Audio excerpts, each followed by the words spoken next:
All right, guys, welcome to another episode of 40 and Fit, where we take a deep dive into the male mind on the verge of a midlife crisis. Today, we are missing our third wheel, unfortunately. Where's my T-shirt?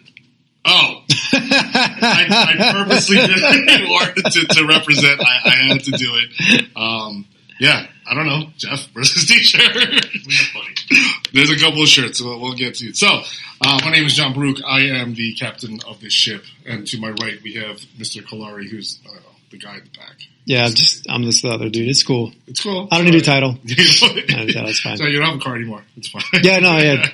Unfortunately, I don't actually exist. Yeah. But I did get my identity theft thing settled. You did? Yeah. So you actually have an identity. Took like 40 minutes. Unbelievable. I just had to upload the police report and the affidavit thing I had to fill out. Got an email right away. Wow, that was fast. You guys are a bunch of fucking idiots. Wow. Yeah. And they got it done. Well, hey, listen, at least you're getting stuff done. Some people are still struggling. Yep. Behind the scenes, we have our man Cliff, a.k.a. Phil.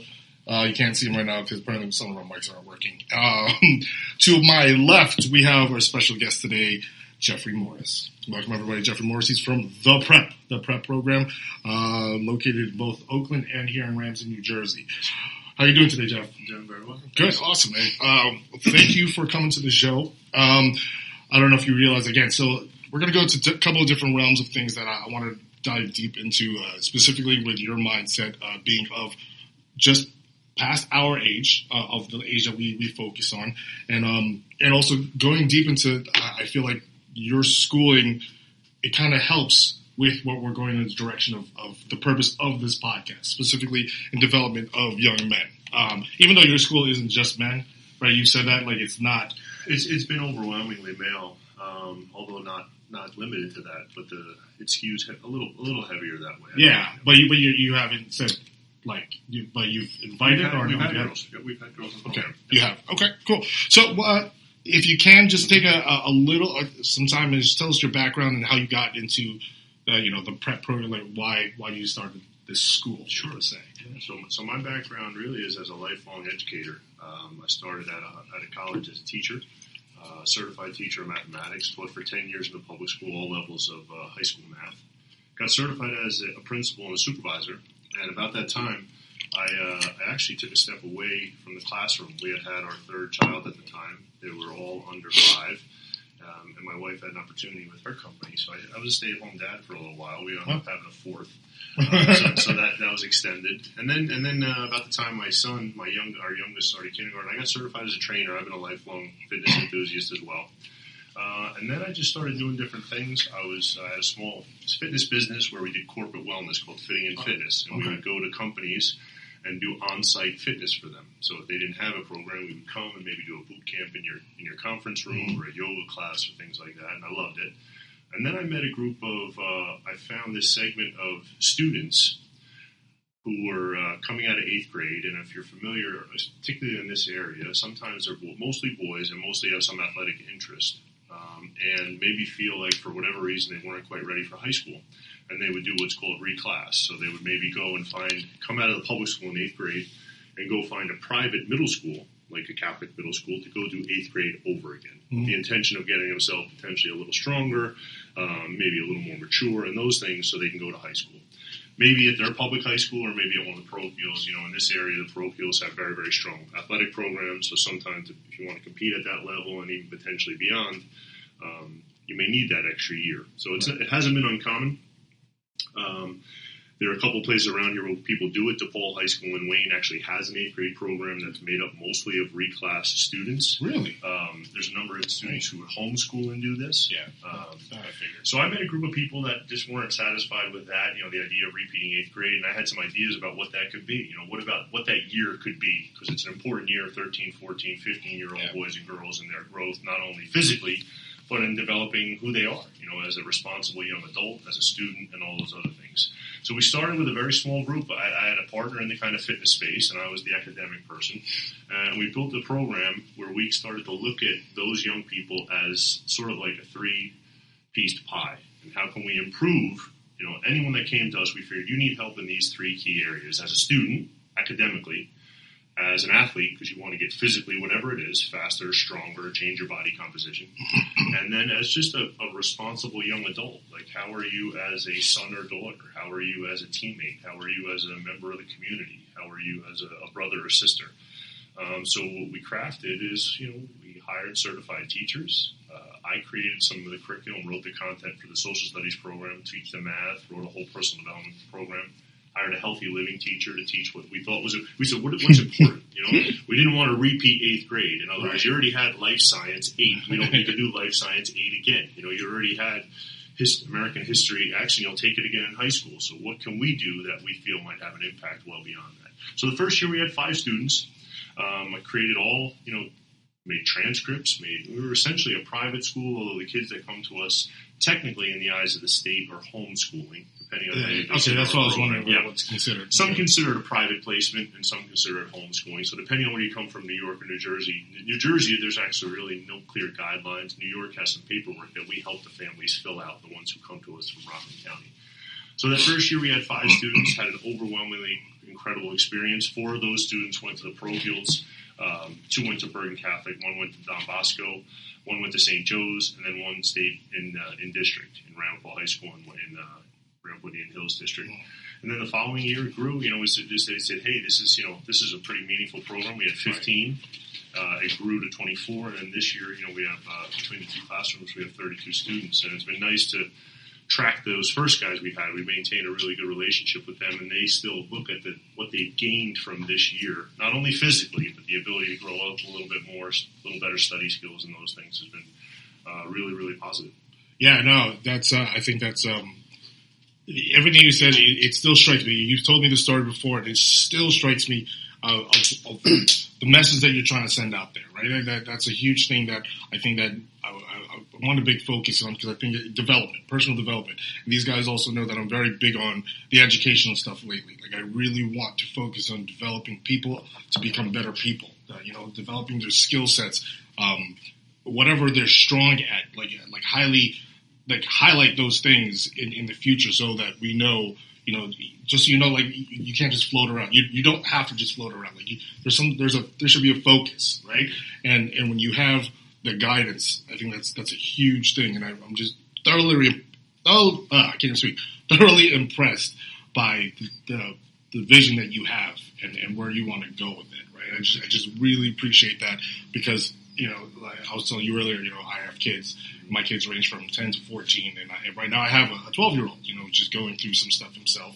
And I've always wondered, I grew up where I grew up in Rockland County, and as a 13-year-old, I was lost, right? I remember going through puberty, right? I remember going through all those things of, I didn't know who to talk to, right? It was just very different, and I think that a program like this is very helpful to guide them, to steer them in the right direction.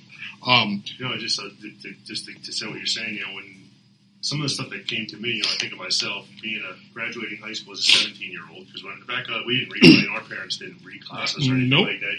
You're ready to go to kindergarten. So I went to college as a 17-year-old, and I was tall, and I was a good student. So why would anybody think that's not okay?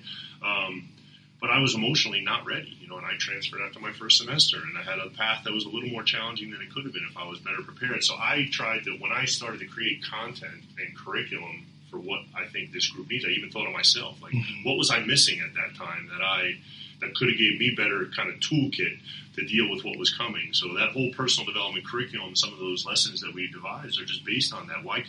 Maybe we can give these kids the experiences to not make some of the mistakes or face some of the challenges, or be better ready to face some of them, as they come to them. Yeah, even just as you're saying that, the whole thing that comes to my mind is that social media has such a big influence on these kids these days. They have so much more access to the world, or whatever the people want to make what they perceive the world to be. Right?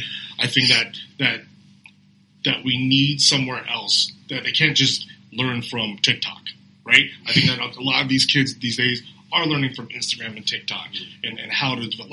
What was that girl's name? Catch Me Outside. What was her actual name? What was her actual name? I thought that was her actual name. Yeah. They call her the Catch Me Outside girl, right? Yeah. I mean, honestly, she's right there in front of her. She's 13 at that time, and now she's 20 or 21 or something like that.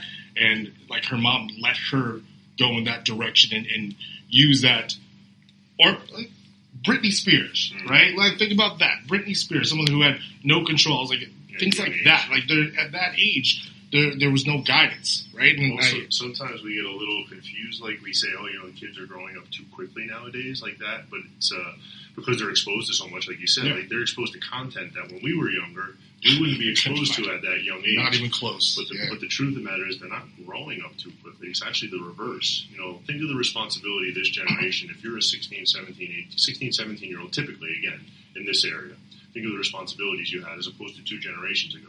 You might have had financial responsibilities to your family. Mm-hmm. You might have had challenges as far as getting home from work and having getting home from school and having to go to work to help provide, or the chores you may have had to do around the house. So it seems like now they're actually growing up slower. The 20-year-old now sometimes is even more sheltered than the 16-year-old was a generation or two ago. So trying to get, and at this age that we get them 13, 14, 15, oftentimes, and you know this as you have kids that age, and I do, my kids are a little older now, but the parent's voice becomes a little bit more muted. The message just, it can only go so far. So the way we look at it, even when I taught math, and I can tell you're the same way. You guys work with young people. Even if you're training somebody in the gym, you're not really necessarily teaching how to work out. I wasn't necessarily teaching how to solve equations. I was also teaching a person. Right? And even if the content is different, you're still teaching a person.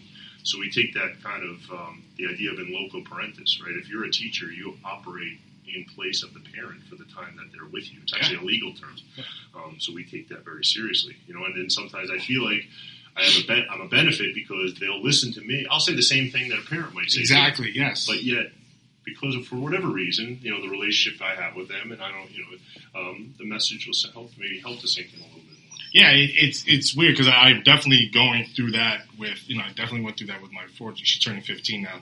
And, people know she goes to an outlet school, it's an extension school, Bergen Academy, and she's too smart for herself. I love my daughter to the umpties. Like, she's incredible to me, but her mouth is just too much for me, right? And to be overly book smart and to be 15 and a female in this house, I'm just like I have no say. Like I get nothing. I'm completely and utterly wrong, no matter what. And the fact that she uses bigger words than I would ever use in my life, I'm just like, I don't even know what you said. So I'm not insulted because I have no idea what it even means. I'm not smart enough to be insulted. That's what I said that to her the other day. I go, I don't even know what you said. Doesn't matter. It doesn't matter. I go, I'm perfectly fine with whatever you said. And it leads to the development of these people in the future, right? Which kind of we're going to come back to the schooling itself, but I want to go a little deeper into you, right? As the professional, right? So one thing about us, like I said, we take a deep dive into the mind of a male on the verge of a midlife crisis. Now, I've said it before. For me, in the last 3 to 5 years, I've gone through some stressful things in my head, and I questioned a lot of things. Was I going in the right direction? Am I in the right relationship? Am I doing the right things for myself? Why do I feel like sometimes I'm not happy? Why am I going through depression? And I feel like I really came to terms with that. I was like, am I the only person thinking this? Is it me? Am I really just going crazy? Or is it like, is it a midlife crisis? So I started asking the question out loud to other people, and lo and behold, some people are like, oh yeah, man, I feel that way. I'm like, how come you didn't say this out loud too? And we've always said it, Dave and I have always said it, we're like, we've never spoken these things out loud, and all of a sudden people start answering. I'm like, oh, we should have been doing this a long time ago. Right? Well, why don't males say these things? Why don't we speak out loud about these things? So my question to you is, have you ever gone through, not so much a midlife crisis, because everyone thinks midlife crisis, everyone that's been on the podcast has said, I didn't buy a Corvette. I'm like, listen, man, I don't have money for a car. I didn't buy anything. But have you ever thought that? Do you ever feel the regression of life? Do you ever feel stressed that like you were in the wrong direction? Because you've obviously gone through several different businesses and transitions and stuff like that. That's interesting, and definitely, having a path that was maybe a little untraditional myself, and just to share with you, when I was in college, and again, I don't know if this was as a result of me just being, emotionally not ready and things like that. I started to suffer some severe anxiety. I dealt with panic attacks and those things. And in my early 20s and mid 20s, I got into, at that time, sometimes when you're in college, you self-medicate to take care of the things that bother you, right? You drink a little bit more and it's socially acceptable. So, hey, I feel I'm not worried about anything because, we had a few drinks on the weekend. And then maybe even into young adulthood, you carry, some of that same things. And I made some mistakes related to that early on in life. And then kind of fortunately for me in my mid-20s is when I kind of found endurance sports. And that time, my girlfriend at the time said, hey, I'm going to do this little triathlon, why don't you come watch me? And I had never swam, and I was a basketball player, those type of things. But I went and watched, and I was kind of hooked on it right away. I said, I want to try this. So I started this too. And then lo and behold, I just started doing little things. And for the past 25 years, that's been a really special outlet for me. Mm-hmm. So around that time, like you said, and having 4 children and even being a stay-at-home dad, it made me question myself. Like, hey, I'm not the main provider for my family right now. And that's not. And I come from a very traditional setting. My father was the main provider, and I'm like, well, what is he going to think of me? I'm now staying home watching kids and changing diapers and stuff like that.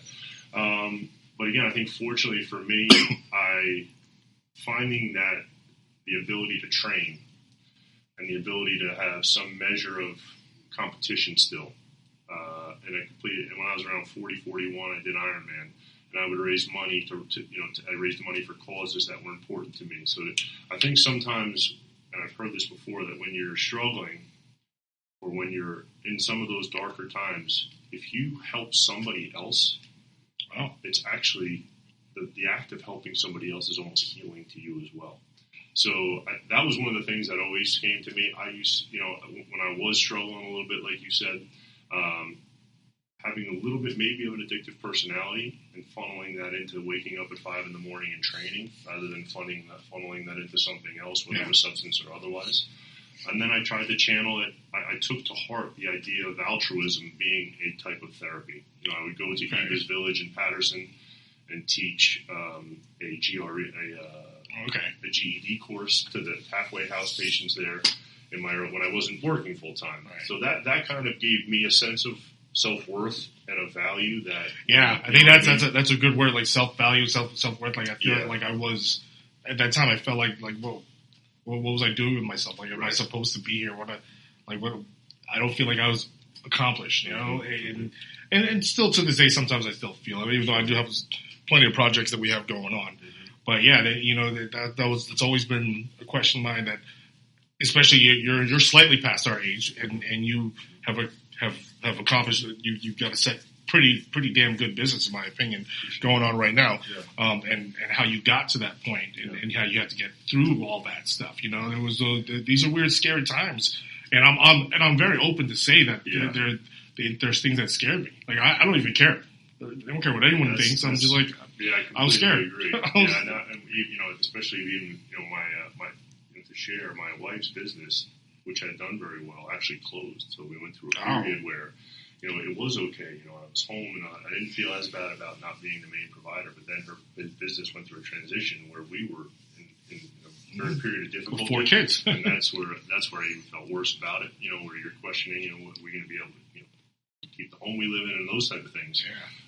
So again, to totally agree with you, the idea of being scared and wondering what's next, and I think you have a couple options when stuff like that happens, and trying to bury yourself in being good at the things you're good at, being a good father, being a good whatever your role is, to try to take advantage of that. And that's when this came along at the right time. And sometimes when things are difficult, throwing yourself into a passion like that can be, like I said, somewhat therapeutic.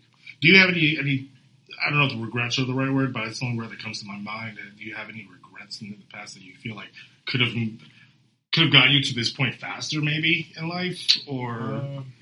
I'm sure there's over the course I've made some bad decisions. But I don't know if I call them regrets, because I think as long as you take every opportunity as a learning experience, then something positive's got to come out of it. Yeah.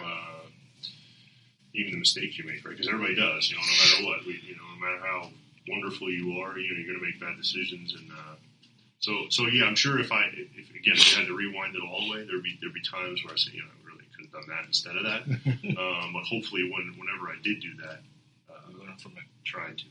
Yeah, it's weird. Like I sometimes I say, I wish I never did that, but then I sit back at this point, I'm like, but I wouldn't be who I am today. Yeah. If I didn't go through the stupid stuff, I wouldn't be who I am today. Do I like myself right now?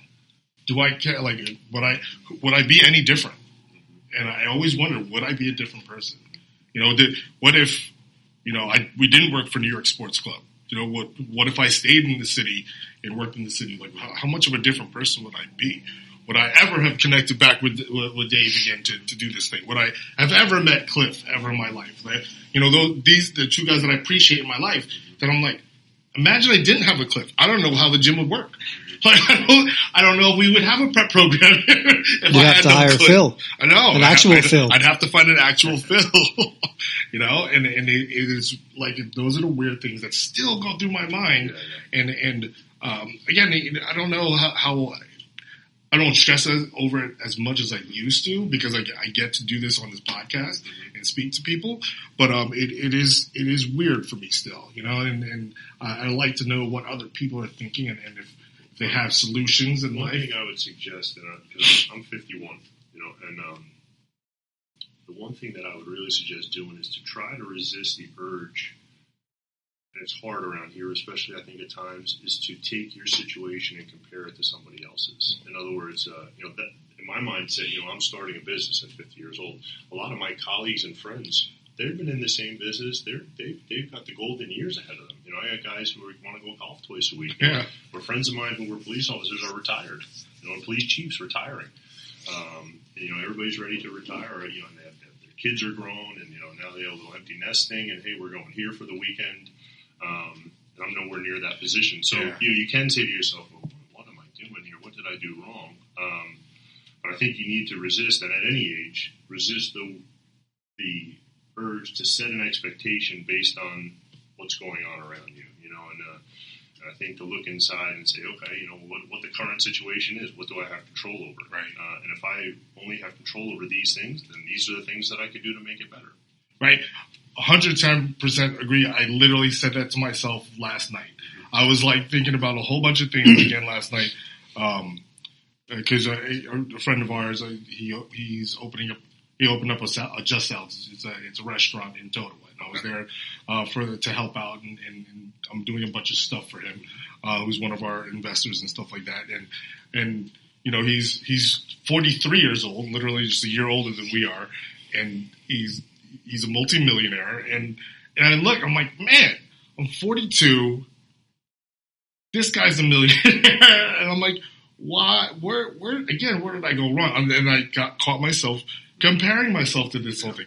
And because I was there, we were doing the inspections, we were going through all this whole corporate stuff, and he wanted me to be part of everything. And I'm just standing there watching, and I'm just like I feel useless. Like, I felt useless for a short period of time. I did. And it got to me, and I was like, why would I want to start doing something now in life? Right? I'm like, because I think about I'm about to blow your mind, but please finish this. Okay, well, because I say that we say it all the time. We've been in this industry together. Dave and I have known each other for over 20 years now. We've been in this industry together since 98. And I'm just like, over 20 years, and what have we done? But it's weird. Like, I hate doing that. I know that some people will see it very differently. I just do it to myself all the time. And I openly admit that part. I do it to myself. But I reel myself back in a lot. And then be like, stop doing that. I mean, I don't know what 42 is supposed to feel like. Yeah, I have my aches and pains. I got my strained muscles. I got my bad legs and stuff like that. But I'm still stronger than most kids. I know I am. I can still lift. I can still do a bunch of, and my kids are still growing. I looked at my kids the other day. I was like, man, you guys are getting too old now. Like, this is kind of scary. I miss my babies. But yeah, I did that. I literally said that out loud to myself last night. And I was like, I gotta stop comparing. Because the only other thing that came into my head was Colonel Sanders and how he started. Right. You want the little tie? Is that what you want? Yeah, I want a cool outfit. Like you said, there's a number of stories that Vince Lombardi didn't really come into his own until he was 50, and things like that. Really? Yeah. I did not know that about Vince I Lombardi. think he Yeah, it's not uncommon, and I totally agree with you. That's part of the mindset, I think, too. Being an athlete and being 50. I don't know. I never think about it. To me, I like the same thing. If I can get up and run a marathon tomorrow, and like 50 miles, and do those things. Like 50 miles. Yeah. It sounds weird. It's just like I drive 50 miles in an hour. Why would I want to bike? Why would I want to bike 50 miles in 10? What were you going to say? So to Jeff's point, though, you can't compare your page 1 to someone else's page 15 because it's never going to match up. And who knows, any of his peers who are coming to the end of their careers or getting ready to retire or whatever, they could easily look at Jeff and be like, man, this guy's doing shit he loves every day. And I'm coming to the end of a career that I fucking hated. They could provide for their family and whatever, but I mean, when you look back at everything you've done, you want to be like, I did this, but it came at this cost. Yeah. You kind of almost want it to be, ideally you'd want it to be like the risks were on par with like the benefits kind of thing. You swung for the fences and you connected a couple times and, most of the times you didn't, they were learning experiences. And then you just have to be able to wake up and be like, I love what I'm doing. And then to your point about Will, comparing never gets you anywhere. And you can look at him and be like, he's this, he's that. Think about the stuff he's had to go through. Oh, yeah. Losing his dad and working however hard he worked when he was younger. But keep in mind that this multimillionaire who just seems to print his own money, he's singled you out and he wants you a part of what he's doing currently. You know what I mean? Like that proves your value. You don't have to look at the bank account to be able to know that you hold something very special for him. Yeah, totally. You hit that also on the head because I had to really step back because it was a lot of stuff is overwhelming, and I'm just like, but I appreciate the stuff that I'm going through right now. Like yesterday, when I was sitting there when we were talking about like how long is the lease going to be, and I'm like, holy shit! Like we're halfway. We're almost like figuring out the next decade of our lives, like standing in a parking lot, which is kind of scary, but also kind of amazing. You know what I mean? And I was having this conversation with my girlfriend last night as we were talking about stress, work-related stress. And she's been with her company for 10 years. And I was like, think about how much stress you go through on a daily basis. Do you want the next 10 years of your life to be the same thing? I said, I'm not telling you have to quit or do anything, but just think about how you let it affect you. You're in control of how you let work affect you. You can either take it all on and continue to have these emotional bouts of frustration, or you can look at it as something different. I said, I've been with this particular company for 10 years. And I said, the most amazing things I take away from the last 10 years are leaving the company to start my own company and the relationship I've created with Andrew to move forward. Huge. And I said, neither of those things have anything to do with the money I make at all. It all has to do with like the impact I've had on myself and others and the relationships I've made. Yeah. So it all depends on what you decide to look at. Yeah. You're 100% right. Yeah. I mean, those are weird things. Again, always got to reel myself back in, and I wholeheartedly say that I appreciate you guys and Mike. Like, without this is the type of thing that I always makes me start thinking more about life. I go, yeah. And I say this all the time, closer to 50 than I am 20, right? It's just weird saying closer to 50 than we are 30, not for Cliff. Cliff's not even close there yet. But at least he gets to learn from all this fun stuff. That's the big part. But going back to Jeff and his walk in life. Now, I think what you said, that part of it's true, is that, sometimes also a real thing is just mentors, finding mentors. And that's, there's super value there, and sometimes somebody can be a mentor to you without even knowing, something like even this person, who you admire, who you work with, he can in a sense be mentoring you just by the way he handles other people, and you watch him handle other people. So finding mentors and never being too old or too experienced to admit that you can learn from somebody else, I think is an important thing. That's 100% true. Also, I watch people a lot. I'm like, oh, definitely don't want to be like that. But like you said, you can learn. I feel like I learn things from my students. Yeah. I might learn something by the way a 15-year-old handles himself, and that's something I can say. I can. It's a never-ending process. Yeah. We're always looking at that from the outside of the box. That's why I always realize that at least the last couple of years, I've learned to step outside and look at everything else, because it's always been my tunnel vision of wanting to. I thought I was going to be a millionaire by the time I was 25. I was completely and utterly wrong. Like for the last 15 years, so I still never made it there. But I don't need to be a millionaire anymore. That's also one thing I've also settled with myself. I'm happy with $900,000. He's been holding out on us, Phil. Wait, you have no idea what this podcast is about to do. We're about to go there. So, even speaking about the mentorship part of the program, going into the prep itself, right? One big thing with the prep is what I really appreciate again is how you've decided that we were brought in for the fitness part of things. Tell me more about how you decided that you wanted to make it more of a development part of the whole thing, because I you don't see that. Yeah, you don't see that anywhere. Like, I love that. Yeah, appreciate that. Having 4 children of my own. So my guys are 21 now, 21, 19, 17, and 15. And, they're athletes and students, and just seeing some of the things that I don't know, there are certain things like, that when we were growing up, just naturally were taught to you, that maybe those are little sort of like, for lack of a better term, you call those life lessons. So like you said, the idea of students not being as equipped as they used to be. So when you're 17 now and you're going off to college, a friend of mine, Dr. Ken Montgomery, who happens to be the head team physician for the New York Jets, we became friends because our daughters played volleyball together. And we like to go hiking. And we would talk on our hikes about things that kids need to do before you leave for college, you should be able to do what? He was like, we were just kind of throwing things out loud. Well, you should be able to know in your house where the circuit breaker is. You should be able to plunge a toilet. You should be able, things like that. Yeah, change a tire. You know how right? many females I know now who have seen me do the thing like change a tire, right? Change the wipers on your car, and they're like, "How do you know how to do that?" And that's at 42. Right. Like, who the hell are you hanging around with? Yeah. And I made it a point to say to my father the other day when I was replacing the garage door opener for him, I was like, you never actually taught, he never sat down and was like, Dave, we're going to do this. But I always watched him. Right. And I'm like, I learned a lot from you. So thanks.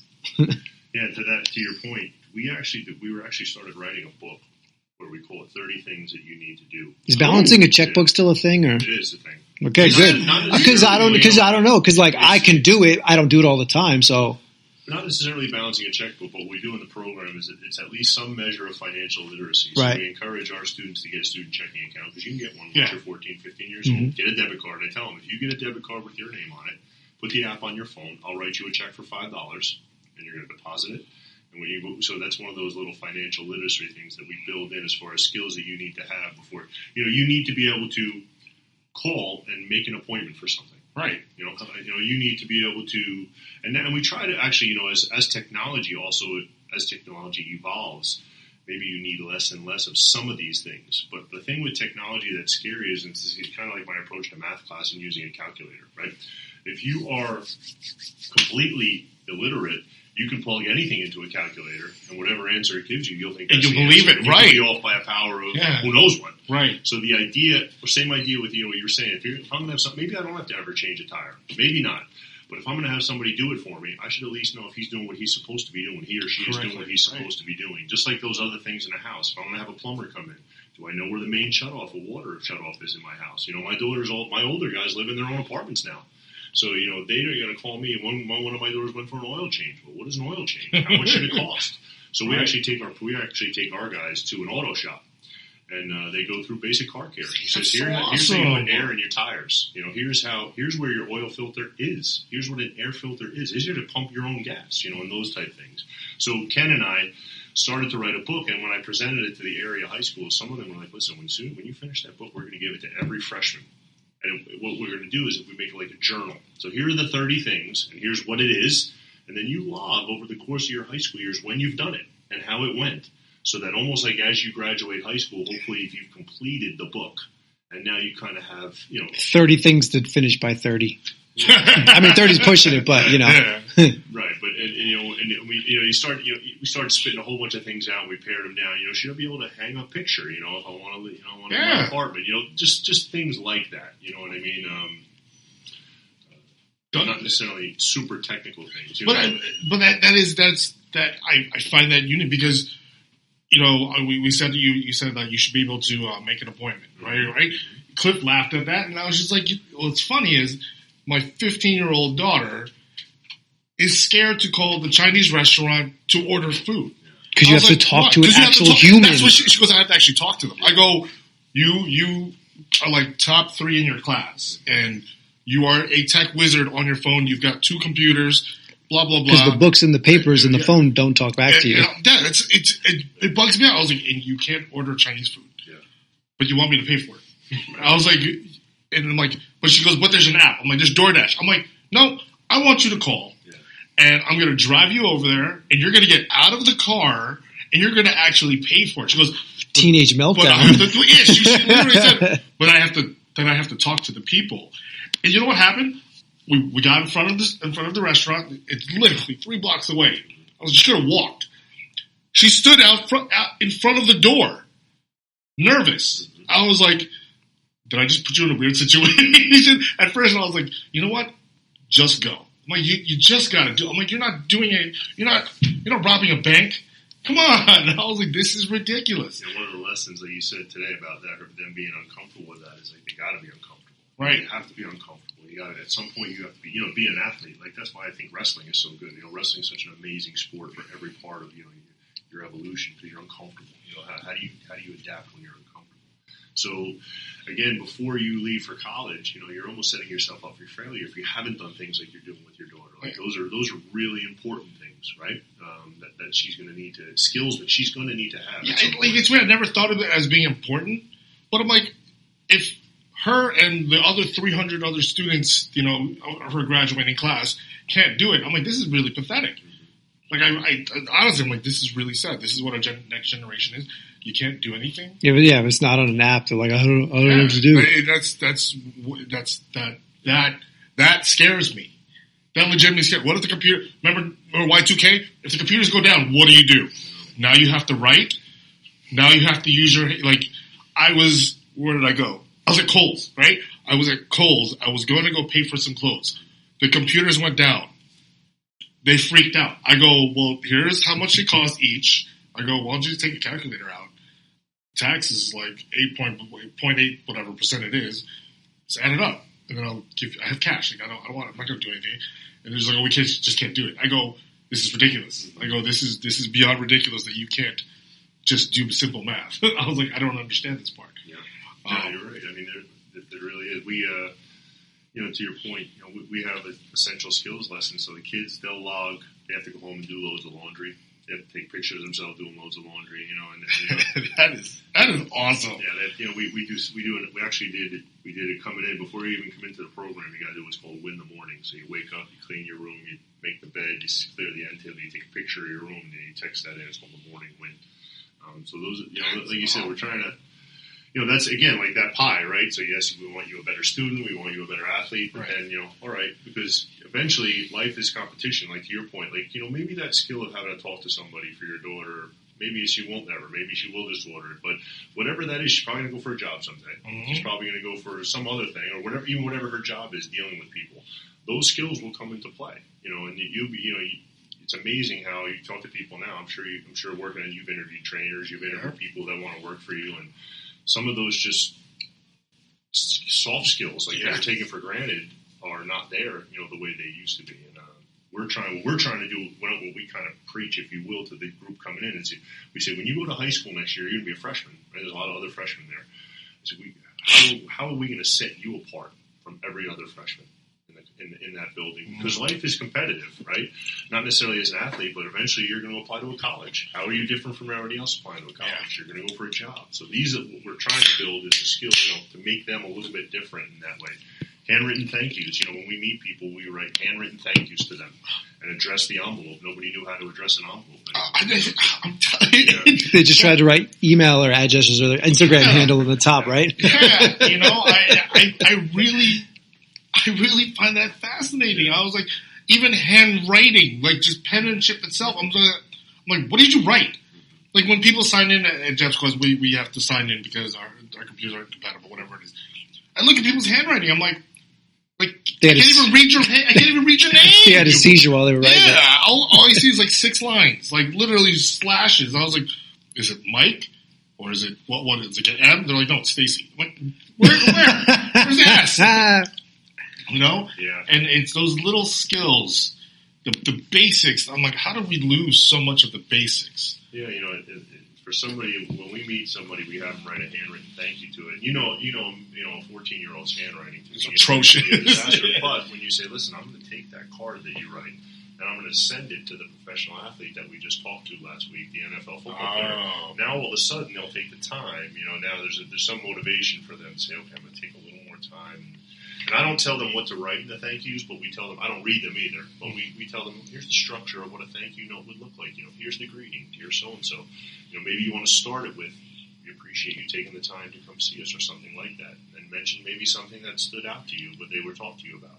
And then how do you finish that salutation? We hope to see you again. Good luck with everything. Those type of things. And again, things that for whatever reason, when we were kind of coming through, whether we learned it from in school or from watching our parents, these guys just, and this may be, like you said, the age of technology. Communication is almost just, how do I communicate with you? I send you a half a picture of my face. That's how my 14-year-old communicates with his friends. He makes a face, he takes half the picture, and that sends to another, to 50 people at a time.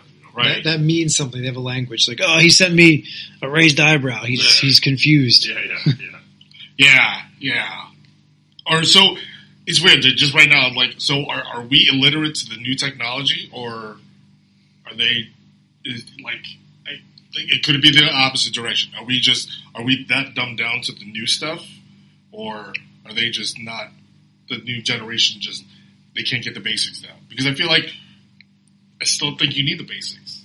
Like, regardless, if the world were to end, you still have to be able to. I keep talking about hunting. I want to learn how to hunt because, God forbid, we have to shoot an animal. I don't know if I could do it or not, but I'm going to be prepared to do it. Same thing. Am I just not good? And I think of myself as fairly tech savvy. And then when, again, my 15-year-old or my 12-year-old's flying through the phones and computers faster than I am, it's just weird to me. I felt man, am I that dumb now? Am I saying this? I feel like I'm saying it out loud now. I feel like I am that dumb. They're good with the tools presently in front of them, where you can probably operate a bunch of different tools from a bunch of different decades. It's literal. But are they obsolete at this point? I don't think so. Because I would say definitely not, only because one of the things that I've noticed generationally also that's a little more of a challenge with young people is just coping. Being able to cope with whatever the challenge may be, like you said, changing a flat tire or something like that. So think about it. If you somehow you have that knowledge of changing a flat tire, if you get one, well, now that's not as stressful a situation as it used to be. Now, when there's a power outage in your house, well, if you have some knowledge about where the circuit breaker is, about what to look for, about who to call, now that's not as stressful as it used to be. So I don't know if those functional, foundational things, regardless of how technology advances, I don't know if they'll ever not be helpful to know. Because also, interpersonal human one-on-one interaction will always be a thing, whether you're good at it or not. It's going to be a long time before, after our lifetimes are over, before, that's not even a thing. You know what I mean? But even if you want to get weird sci-fi on it, think about it, if we communicate people through holograms, the person isn't there, but you're actually looking at them and speaking to them instead of just a bunch of letters on a screen. I just feel like human interaction is always going to be a thing. It's what most people are going to crave at some point. So I think those skills are always hold value. Maybe it's like the stock market. Right now they're dipped a little bit because our ability to connect isn't always face to face or hearing the voice or whatever. But I think it's always going to have relevance. I think COVID taught us that a little bit too. Yeah. We got zoomed out, a little bit, if you will. Yeah. We were not. I was someone, I don't know about you, but I don't love crowds. I don't love crowds. Mm-hmm. Maybe when you were younger, you loved being packed in a concert, but now I'm like, I want to be in a crowd. It's so I think COVID showed us how important those, like you said, Dave, those connections are. Yeah, I think that because how many kids had a tough time because they actually couldn't see their friends in school, right? I think you could still text them, but I don't know if any of them really understood what they were feeling and why it was so difficult for them. But I really think that they were missing the human interaction that they've probably taken for granted for a long, long time.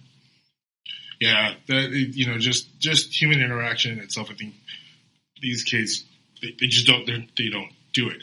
to your point, I hate crowds also. Like, I don't like them all at all. Like, I'll be as minimalistic. I'm an Amazon person. It's weird technology, but but I'm also a people person. Like, I don't mind taking over a room if I have to, but I don't look to do it. But it's one of those things where I wish a lot of these kids, or maybe I'm just speaking of my own kids, that they would step up a little bit more. I'm just like, I just need you to do basic things. Like we were talking before that, you know, your classroom, they have to take the garbage out here at the gym. And I mean, I was just thinking about my kids this morning. I'm like my son took out the garbage from the bathroom, but there were still papers and garbage around the garbage on the floor. And he took the garbage can out, dumped the garbage can, and put the garbage can back. But I'm like, there's stuff on the floor around the garbage. And he's like, you literally just put it back in the little nook that it was in. And he's just like, well, you just said take the garbage out. I was like, I don't get it. I think every parent of a 14-year-old boy that hears this is nodding in agreement. The number of those stories that we can all share with that from our kids, boys and girls probably, you know, the idea of, hey, the toilet paper roll is out, the one's just sitting on the sink rather than put on a dispenser, you know, so, yeah. So, again, like you said, those are honestly the type of things that we're genuinely trying to teach, you know, a skill just like math is a skill, almost being responsible is a skill. That you can which one of your boys was with us yesterday? No, the youngest one, 10. Okay. So he was on his Nintendo thing for a lot of it, which is fine. Like, whatever. I'm sure what Dad and his friends are doing is boring as shit. Yep. But he was looking around, and I walked up to him like, so what do you think? You like this place? And he's like, he had to look up from what he was doing and kind of look in the rooms. He's like, what's wrong with the floors? Why does it look like people burned here? And I was like, it's just like the end of Infinity War, right? When everyone gets snapped away and just have the dust. Like, it seemed like he kind of appreciated the interaction. I'm not saying you don't do that. It's just saying, like, it seemed like he appreciated, like, someone was actually talking to me, and I don't have to look at this thing for the whole day. And I think because the kids don't necessarily get that with their friends either. You know what I mean? Well, yeah. I mean, you want to get together and play video games, and they both over there and here, and they're just looking at screens. Well, they don't even time. get together anymore, right, Cliff? Like, they literally do it via, was it Discord or Zoom? They play. Discord's a thing. Yeah, they play video games from other states still, like, just online. Like, you don't have to be anywhere. Kristen's son Brady would just play video games with his friend Aiden, who was in Florida. Right. And just be on the phone for like 3 hours. Just a little thing with the speed. I mean, I guess it's cool because they're still having a connection, but that's what it's come down to. But it's not like you're not being friends. You're playing the video game because there's nothing personal going on. No. That's just it. You're only playing. You're talking about the game itself. Like, there's nothing actual. Like, hey, how was your day? Oh, what'd you do today? You know, what'd you eat? This type of thing. It's just not happening. Well, I think, you know, in part, social media has become also a very look at me and made a narcissistic kind of. Yep. You know. Said it all the time. Yeah. Not just sitting. Okay, well, you know, when should I see it having teenage girls? You know, when should I post this? I mean, if they don't get X number of likes in a certain amount of time. So to your point, you know, some of the things that we do try to talk about are exactly what you're saying. Like, you know, I say we talk to people. You know, when was the last time you did have somebody? How are you? Right. And we're genuinely interested in the answer. We say when you go, if you really want to make an impression on somebody, and Dr. Gilbert, a mentor of mine, used to tell us, he'd say, you know what? When you go and meet somebody, be interested instead of trying to be interesting. Mm-hmm. And I thought that was a little lesson that, you know, if you kind of take that to heart, it's amazing the impression you can make just by taking an interest, you know, in someone else. I think that's a huge thing, and I like that. I'm going to use that. Be interested instead of trying to be interesting. Because, like, why do you want, like, you don't have to talk about yourself. Like, actually learn somebody else, and I like that approach. I think it makes so much more sense, in that no one wants to. Everyone wants to talk about themselves. Like we said on the first podcast that likes are now our biggest currency, right? People, that's what we go for. How many likes? Like, it doesn't get you anything, but some weird kind of clout. Right. They have X amount of followers. And? Yeah. Just means how many more people are staring at their phone, right? And then it doesn't really mean anything in life lessons, right? But then everyone's like, well, it's a business. You know, how many people say, oh, it runs a business? I'm just like, how long is this going to last? Because, you know, Facebook only lasted so long when it came to a certain point. Now it's known as the old people app, right? But it's still a billion-dollar company, right? So, and those are the little things that I'm just boggled by the fact that you focus on that. You know, and I love that part because I'm like, man, how do I get my kid into this? And the curriculum, and even the book you just mentioned, I'm like, wow, that just blew my mind. I'm like, that's awesome. How much more simple can you get with like, here's your homework. Yeah, take a picture. I want to see it. Like, prove it to me. Like, because I don't believe you. Like, literally show me that you cleaned your room, that you actually made your bed, you actually did this stuff. I'm like, that's great. You know, and again, the whole changing your tire. It's unbelievable how people don't understand how to change. I'm like, dude, it's five bolts. You pop the car up. I could do it in less than like 20 minutes. Like, I don't understand why you would call somebody to do this for you. Maybe it's just me. Righty tighty, lefty loosey, even that'll get you sometimes. That's it. You know, that's what I do all the time. Righty tighty, lefty loosey. There's nothing wrong with it. No, hey, it works. 100% works. This works. Like, but some people still struggle with that. Right. Which way is L? I don't know. It depends on which side you're looking at. Right. Are you looking at me or am I looking at my own hands? Actually, it'd be the same one. No, it's not the same. So, in itself, with the curriculum for the prep, right? The schooling itself, you said that. So you don't do normal classes either. That was a question I had because because how does it like coincide with schooling? How is it like? So there's a full academic curriculum. So there's a math class. We teach a math class. It's like an enriched Algebra 1 course, and we enrich things a couple of ways because you do get having now 32 students, you get students that can have a fairly diverse range of ability levels, right? Yeah. So maybe one student did come out of an honors program, and they weren't one of the kids who needed this for academic purposes, but they really are emotionally like 11 years old. And then another student who maybe has a robust IEP who struggled a little bit. So we do that a couple of ways, being that we have small classes still. There's 16 in a room. We have a college-type schedule. So math meets Monday, Wednesday, Friday.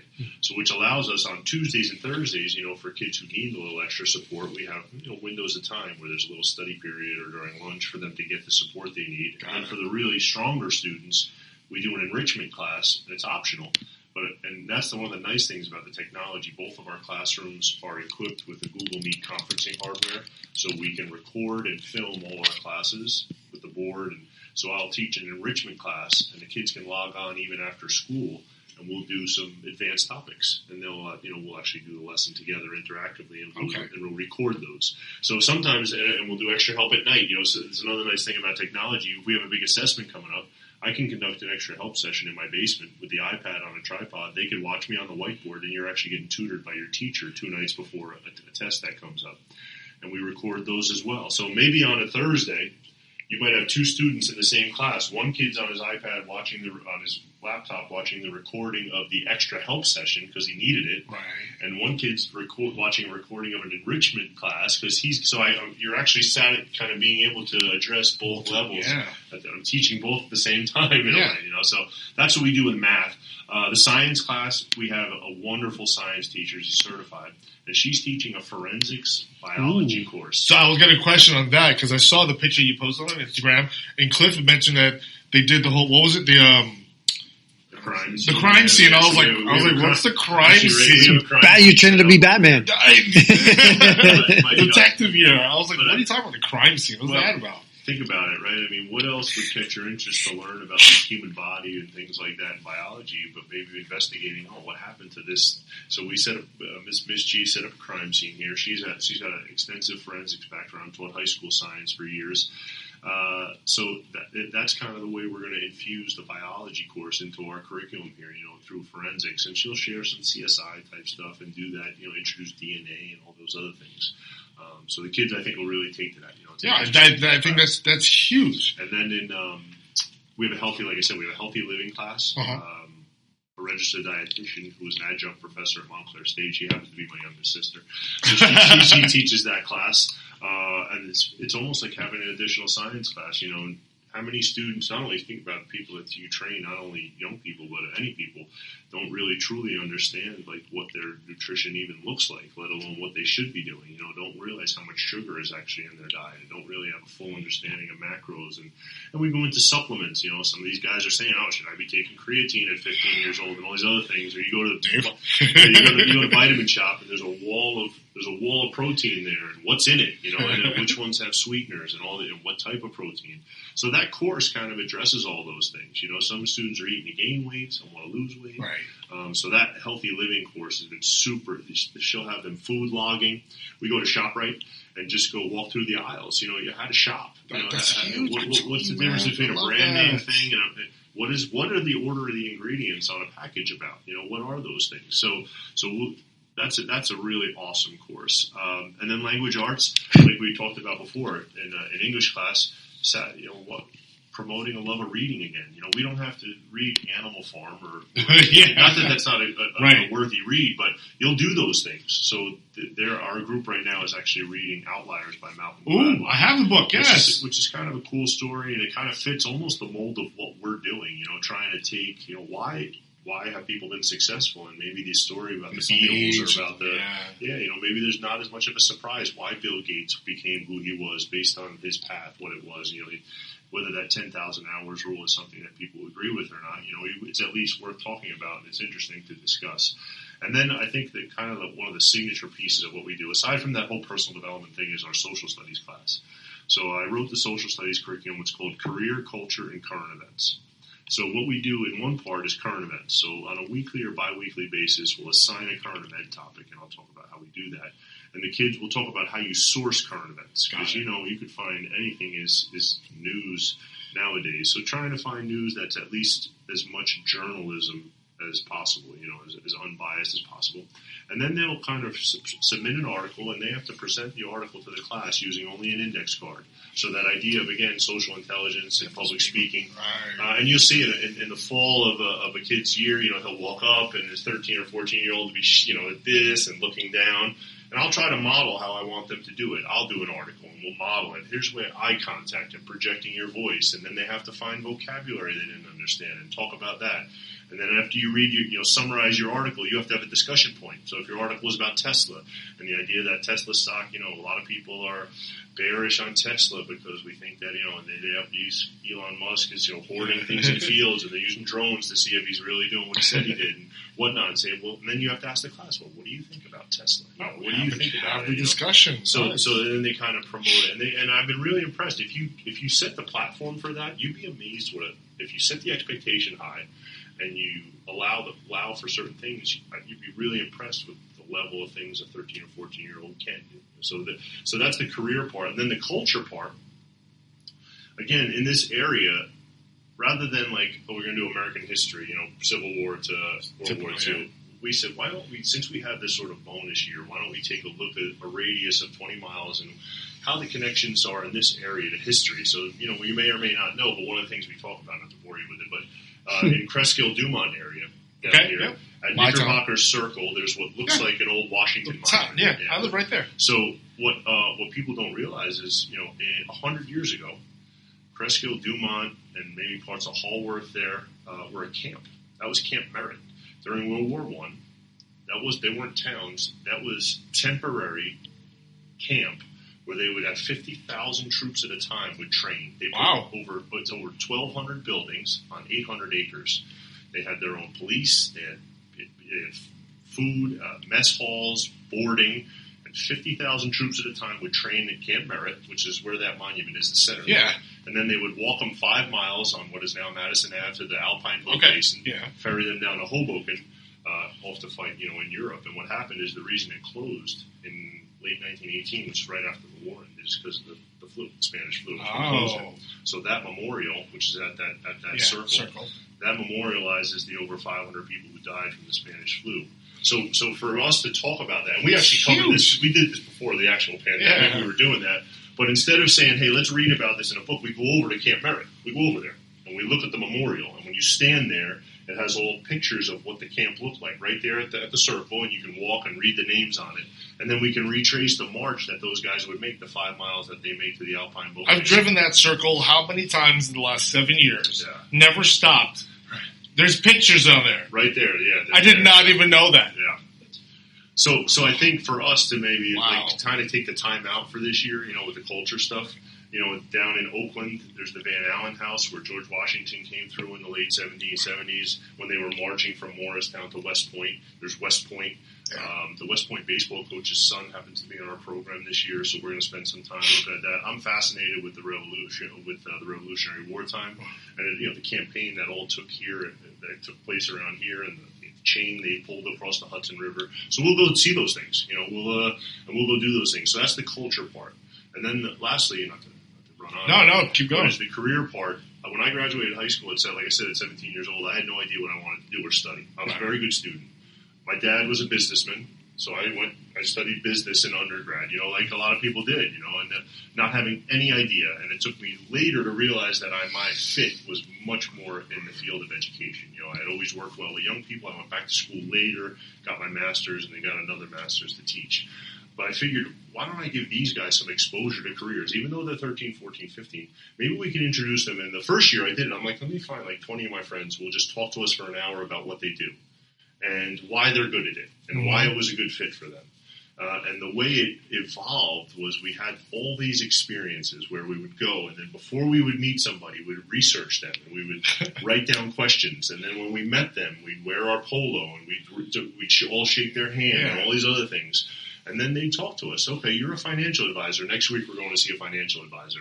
And he was also a college football player. So these guys are athletes too. So they want to know. And he'll tell you, when I was in high school, I took a stock market challenge class, and I loved it. And I fell in love with it. And that clicked for me that this was the area that I wanted to be in. Or the surgeon that we meet who says, when I was young, I remember taking a lifeguard course and really loving that idea of first aid, and then it just evolved into that. Wow. And then what they all, and then some of them say, "Hey, I worked for." We meet somebody that's an entrepreneur. But what does it mean to own your own business? We meet somebody who's a police officer. Oh, well, I have a pension. What's a pension? So all those things over the course of the year, I just want to expose them to it, and they might say, I had guys. We had Ken, my friend, is a surgeon. He brought us into his lab, and he conducted an ACL reconstruction on a cadaver so awesome. right in front of us and talked us through it. And to me, and I don't know about you, and this is just a small example, as good a student as I was, and I was a very good student, I would have never thought that I could be a surgeon, because in my mind there was some wizardry to that. But a gift that was beyond what I could do. And then you meet Ken, and he talks about where he grew up, and his father was an auto mechanic. And then he shows you what it is, and you realize that he's a carpenter.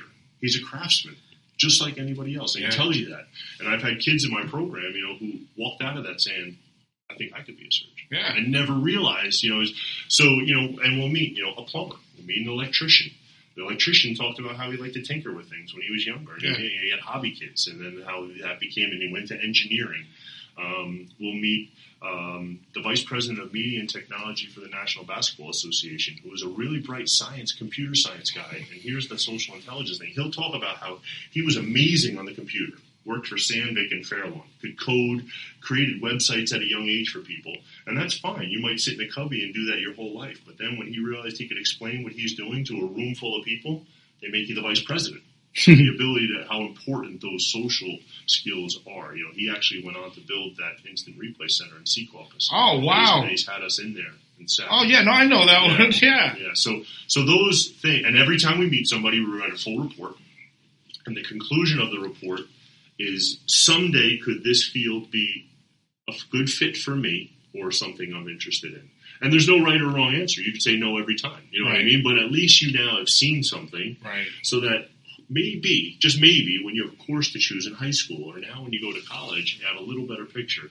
I've been fortunate enough to meet a lot of really good people. Maybe that's being old too, right? And being a really social guy. A friend of mine is actually an active Navy SEAL. He's a SEAL commander who's now stationed at the Pentagon. And he comes on, he's from Rockland County, and he talks to the kids about teamwork and leadership. So I'm not sure if you could find anybody in the world who's better equipped to talk to you about teamwork and leadership. And some of the things are eye-opening even to me, the lessons that I've learned. You think of leadership, And the kids think of leadership, right, as a boss. Yeah. You know what I mean? Like, the leader of the team is the guy who tells us what to do. Right. And then you have a Navy SEAL who's as big an alpha as you'll ever meet in your life, Right. who's a SEAL team commander, talk about being the servant leader. And he says, I work for my men because they don't work for me.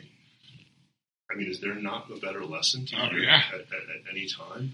And just to share one more short story. Another guy we meet, an investment banker, and again, so the paths are all different, right? Who talks about how if you want to work in that field of investment, how the internships are super important, right? So your junior year, you want to secure an internship if possible because some of those bigger companies, they kind of offer a lot of times out of that summer jobs, internship. right? Yeah. And he talks about how after his junior year, he got a call after his summer internship, and it turned out that the receptionist in the building used to work for one of the head senior executive officers, and she called him, and she said, listen, I don't know who you're going to hire out of this intern pool, but I just want to tell you that Rich is the only guy out of those guys that said good morning to me every time he came into the office and told me to have a nice day every time he left.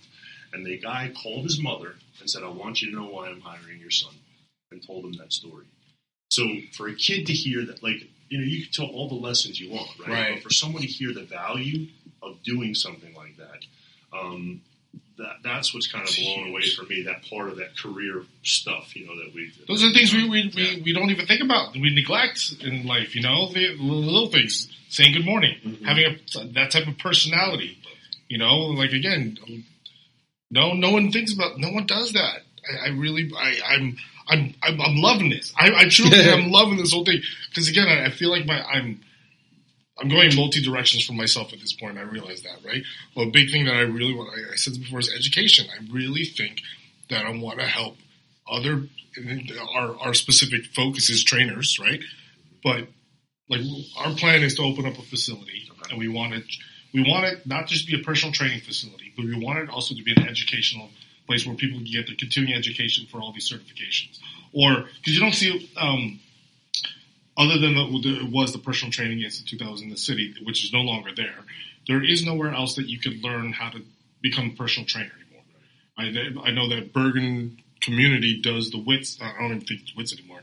They hold I think it's a semester-long program, and then you take a personal training certification at the end of it, right? They have a little course like that. But there's all these kids that are getting certified now. They're just getting thrown into the mix. They didn't go through the gauntlet like the way Dave and I. Like we've learned the hard way of getting clients. Like we know how to. We were forced to walk and talk to people on the floor. Like you said, the interaction. A lot of these kids, and I'll say kids because a lot of them are really young. They get certified and they expect to be fed clients as soon as they walk through the door. And if they're not coming to the gym, they're just starting a YouTube or an Instagram page. And then all of a sudden, they're the fitness professionals, right? You got a 24-year-old telling me about what's supposed to happen with my hormones. I'm just like, dude, I'm 20 years old with you. My hormones are completely different than yours.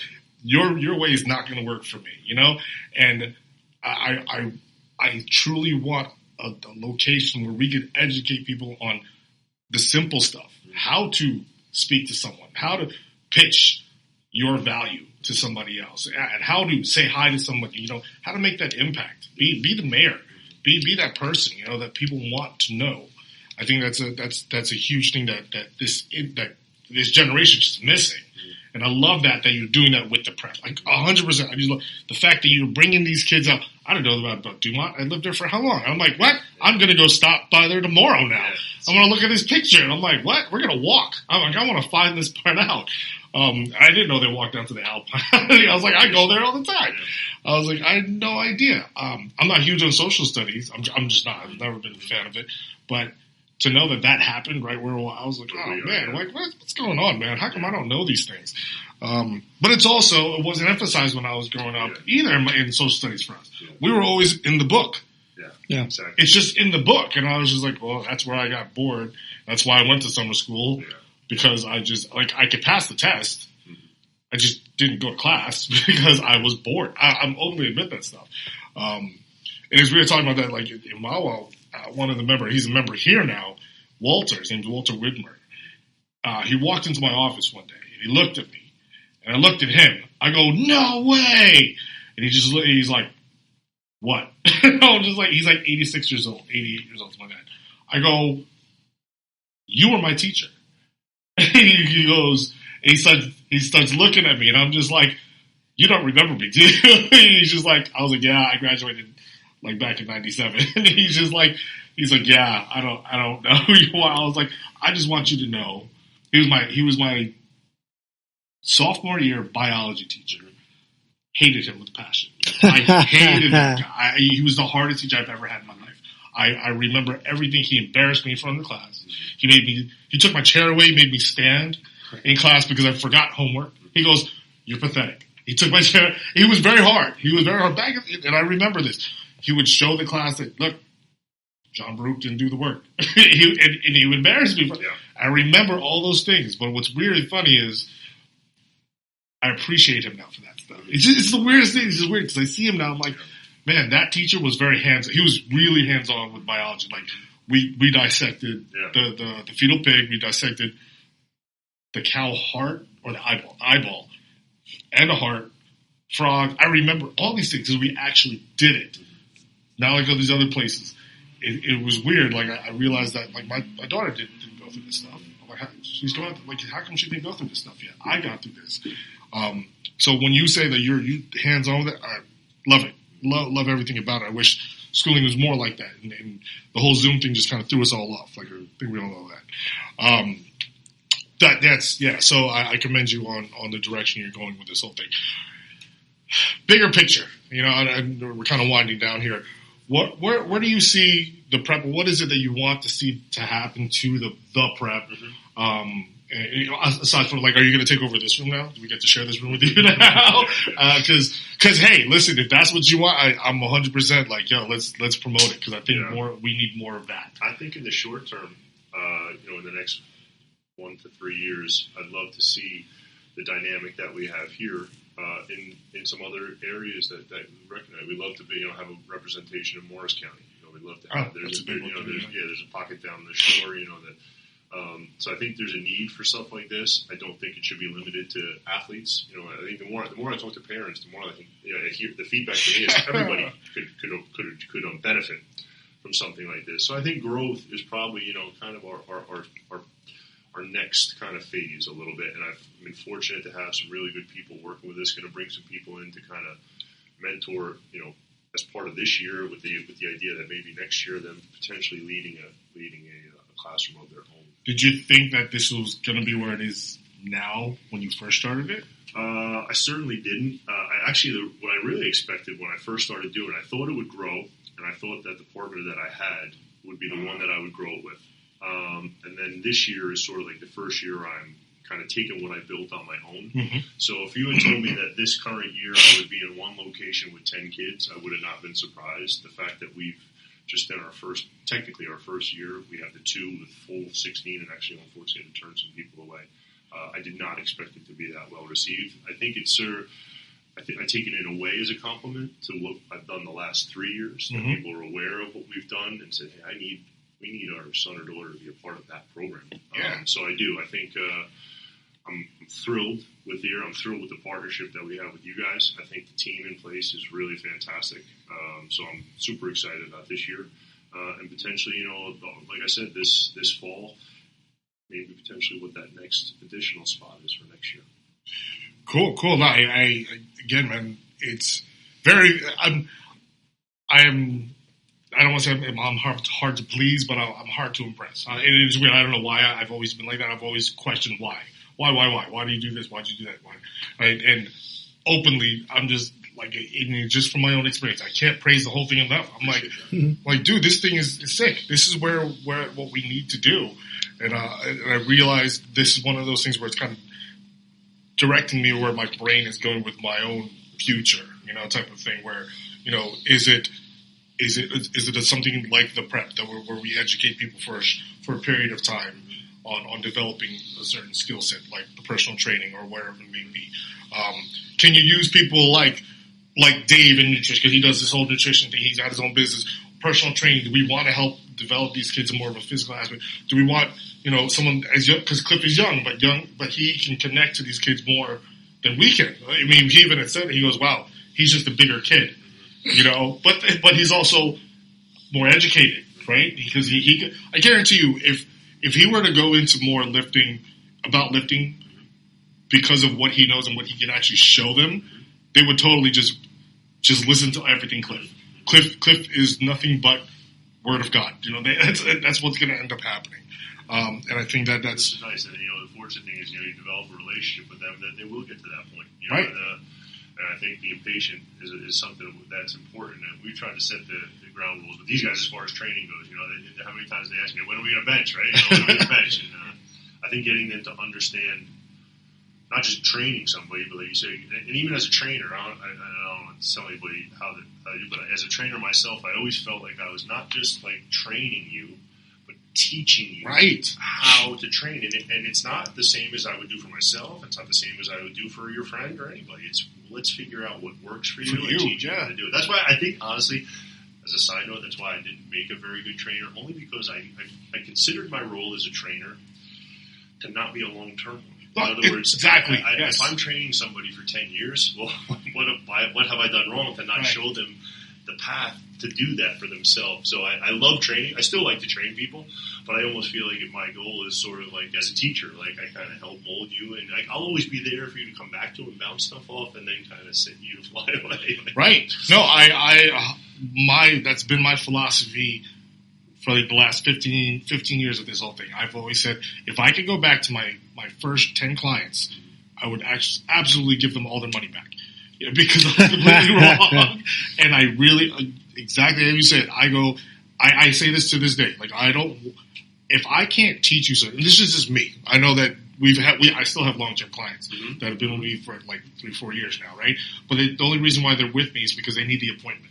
It's not because they don't know how to exercise. They don't know fit. They need the appointment or to even do it. Yeah, that's just the difference. Part of their motivation, right? In order to get them in the door, they need the appointment with me specifically, right?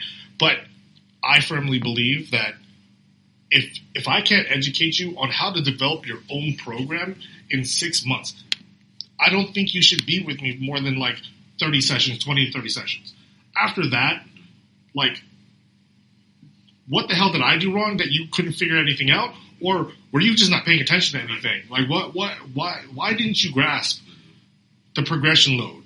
Why didn't you grasp just the simple step? Oh, the 3 sets of 12. Like, why haven't you gotten that part yet? Right? And so I 100% I'm like, listen, after 6 months, if you can't figure this out, we have to part because one of us is doing something wrong. And then that's just the way I see it. But again, I have a client that she's been with me for like 4 years, and I'm like, you don't even make your appointments. That's the problem. So, and it's not that I do it. Appreciate that. Yeah, I think that's the direction that things have to go with. But yeah, man, you can't speak of it highly enough about the program itself. Do you have anything? Do you ever think of doing like mini apprenticeships? It's a good point. One thing we do is, and I started this last year and it was well received, and I'll probably do it again, is in the spring. So in the spring, beyond just our full program, which obviously they pay a fairly significant tuition, and we have 9 to 2:30, Monday through Friday, the same. In the spring, we offer almost like a boot camp, like a smaller version of what we're doing for any middle school kids, and we run it 3:30 to 5:30. There's a training element to it, and it's kind of a smaller, like 8-week session twice a week, where we do math skills, we do language art skills, and then we infuse the personal development in sort of like almost like a little accelerated version of it. So if you're an 8th grader who is going to go to 9th grade, right, or a middle school, we actually do it for 7th, 8th, anybody that wants it, come to us, and we'll sharpen up your academic skills. We'll show you this personal development stuff. We'll introduce you to a few people. So it's sort of like a mini robust, piece of the program. That was well received last year. We'll do that again this year. Do you think any other grades would probably benefit from if this structure that you have? I think you probably could create something for almost any level. You know what I mean? I think any high school kid, maybe who's thinking about going to college, there's an element of how you can help address those things. You know? And so yes, I do. What I want to be careful with now is just to not spread myself a little too thin. I have a pretty focused group, and I feel like we really are hitting that really well right now. But as I meet more professionals, and potentially there is that, as well. Yeah, no, that's definitely cool. It's definitely cool. I also like the fact that you're willing to have the students like do like little mentorships or internships within the company and stuff. I think that's great. Also, I'm like, hey, listen, we're totally open to taking the kids and showing them, giving them the job. Actually, we could even, based on whatever the labor laws are, depending on they're young, aren't they? 14, 15. Oh no, yeah, we can hire them. We can actually hire them. No, we can't. So 14. I think just as long as we have the paperwork, the working papers. Yeah. I know that. And I thought it was not a bad idea. I know with some of the camp stuff after school, Brian had mentioned, hey, they might need some, counselors, and those guys, might be a good fit for something. Like that is definitely a huge thing. I think that's great, also. But I think I've drawn enough. No, I like it. I like it because one of my clients, her son, was interested in podcasting. He was like, I want a podcast mic for my birthday, and I think Leo was 13. So I was like, listen, if you want to I'll take him down to the gym on a day when we were filming all the classes and stuff. I'm like, you can see how a lot of this stuff works. You can look at Andrew's expensive equipment and then kind of get a feel for it. So there's huge value in that. Huge value in all this stuff. Whether it's developing personal skills or really starting to think about, if you have a severe interest in something, even at a young age, like how do you foster that? So people they're aware that it's like, oh, I can do this. This might be outside the norm of like a normal job or whatever, but these are the skills that I want to start to develop. Yeah, I think that's a huge thing in just direction. You decide there's if you like it or not. There's so much. What am I doing? I don't know. I'm just online, and kids can start to get a lot of that just by going towards things that they like. Yes. Yeah. Again, and not hitting them over the head with like, you need a career. And it's like, no, let's develop some interpersonal skills. Let's set you up with the tools to like cope with things that life throws at you. And then along the way, maybe kind of figure out what you like doing too. Yeah. I think that definitely is needed in the world. All right. But we are coming to the end. It's already 8:00. So it's bedtime for us old folks. It is definitely bedtime. We got a lot of stuff going on. I got a lot of stuff going on tomorrow morning. So just wanted to say, Jeff, if you have anything going on, like if you can shout out any way to contact you or websites, stuff like that, how we can contact you. Appreciate that. Yeah, you can follow our on Instagram and Facebook. It's the Prep Year, YEAR, the Prep. Oh, Year. Facebook also. Yep, we're on Facebook. It's the Prep Year. And Instagram, our website is theprepyear.com. There's a contact page there. My cell phone number's on there. So I'm happy to talk to anybody about any of the stuff that we're doing or introduce you to the program. Or actually, you know what? Even if you are someone that has a career and you feel like you might be have something that would share with young people, even if you consider hosting a career visit of ours, I'd love for that, and if you it's maybe an hour out of your time, and maybe we come to you, or maybe you come to us, or it's online discussing entrepreneurship. But those type of things, those type of things, whatever it might be. Like I said, we're looking to cover the full range of it. We from the trades to public service to professionals, white collar, blue collar, just to say, hey, this is something that could maybe find. Yeah, man, it's life. So I appreciate that. It's all there. It's always all there. Always looking to meet new people. That's cool. All right. Well, then you guys heard it. Jeff Morris, we thank you for being on the podcast. The Prep. Real quick question. When I looked up The Prep. Yeah. I went to some other school online, like the website was theprep.com. I was like, Prep, the Prep was already taken. So we trademarked the Prep Year. Okay. We shortened it. To the Prep. All right. I was just wondering. I was like, that has nothing to do with you guys. I was like, why is it like a dance company or something like that? Performance and stuff like that. All right. Well, in that case, guys, it was great. This was a good one. We'll have this up probably by tomorrow. I think we'll have it up by tomorrow. We are on Spotify. Anyone wants to hit us up, 40andfitness@gmail.com. Yeah. Okay, I forgot our Gmail. Hit us up on Instagram, 40andfit_podcast. And if you're watching this on Facebook, don't forget, I'm not Facebook, I'm an idiot. YouTube. On YouTube, don't forget to leave a like. We should start a Facebook. Anyways. All right, guys. Thanks for tuning in. Say goodbye, everybody. Later. Bye, guys. Thank you.